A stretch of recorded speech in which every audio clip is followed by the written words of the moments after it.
The Brothers Grimm Fairy Tales. The Spirit in the Bottle.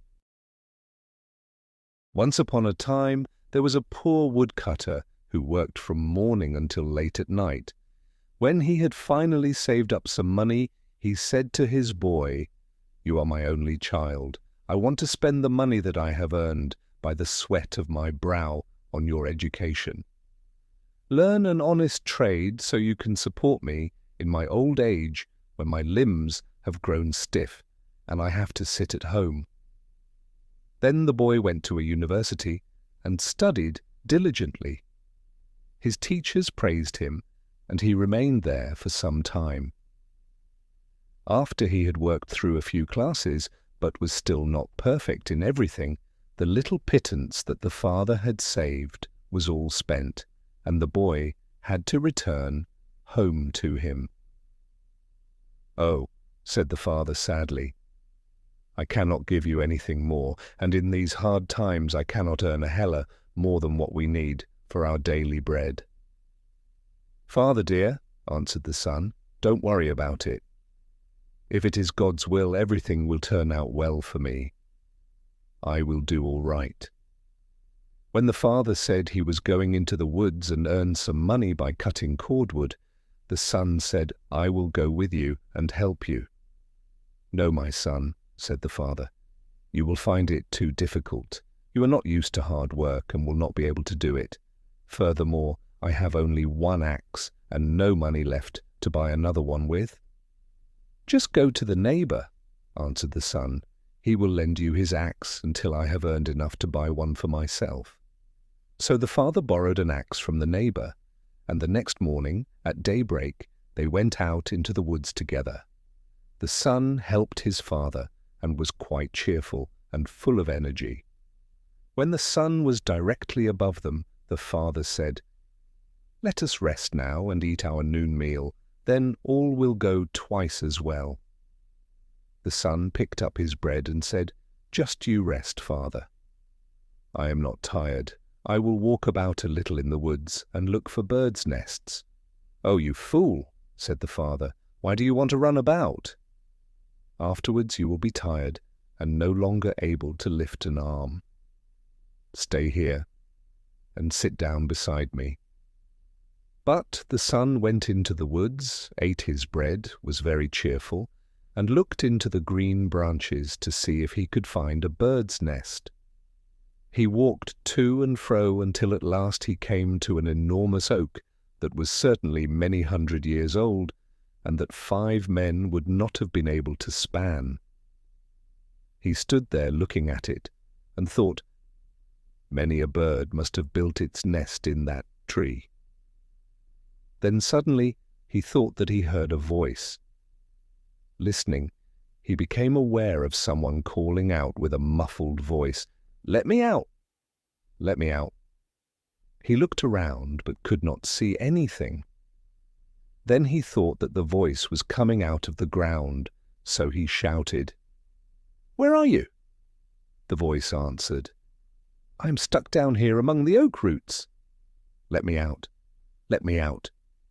The student began to scrape about beneath the tree, searching among the roots, until at last he found a glass bottle in a little opening.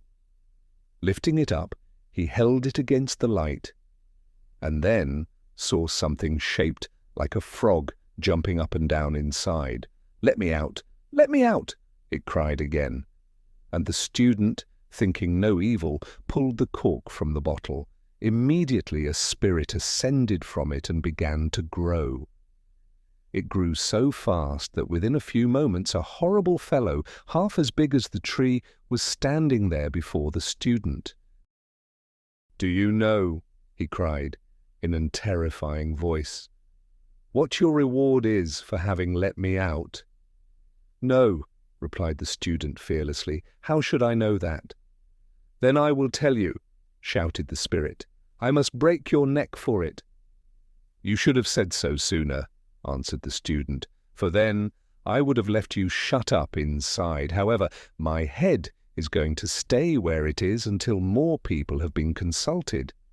"More people here, more people there," shouted the spirit. You shall have the reward you have earned. Do you think that I was shut up there for such a long time as a favor? No, it was a punishment. I am the mighty Mercurius. I must break the neck of whomsoever releases me." "Calm down," answered the student. "Not so fast. First, I must know that you really were shut up in that little bottle, and that you are the right spirit.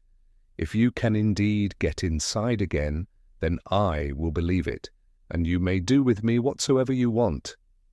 The spirit said arrogantly, "That is an easy trick," pulling himself in and making himself as thin and short as he had been before. He then crept back into the opening and through the neck of the bottle. He was scarcely inside when the student pushed the cork back into the bottle and threw it back where it had been among the oak roots. And thus the spirit was deceived. The student was about to return to his father, but the spirit cried out pitifully, "Oh, do let me out! Oh, do let me out!" "No," answered the student, "not a second time. I will not release a person who once tried to kill me now that I have captured him again." "If you will set me free," cried the spirit, "I will give you so much that you will have enough for all the days of your life." "No," answered the student, "you would cheat me like you tried to the first time." "You are giving away your own good fortune," said the spirit. "I will not harm you, but instead will reward you richly." The student thought, "I will venture it. Perhaps he will keep his word, and in any event he will not get the better of me." So he pulled out the cork, and the spirit rose up from the bottle as before, and extended himself, becoming as large as a giant. "Now you shall have your reward," he said, handing the student a little rag that looked just like a small bandage. He said, "If you rub a wound with the one end, it will heal, and if you rub steel or iron with the other end, it will turn into silver." "I have to try that," said the student. He went to a tree, scratched the bark with his axe, then rubbed it with the one end of the bandage. It immediately closed together and was healed. "Now it is all right," he said to the spirit, "and we can part." The spirit thanked him for having freed him, and the student thanked the spirit for the present and returned to his father. "Where have you been running about?" said the father. "Why have you forgotten your work?" "I said that you wouldn't get anything done." "Don't be concerned, father. I will make it up."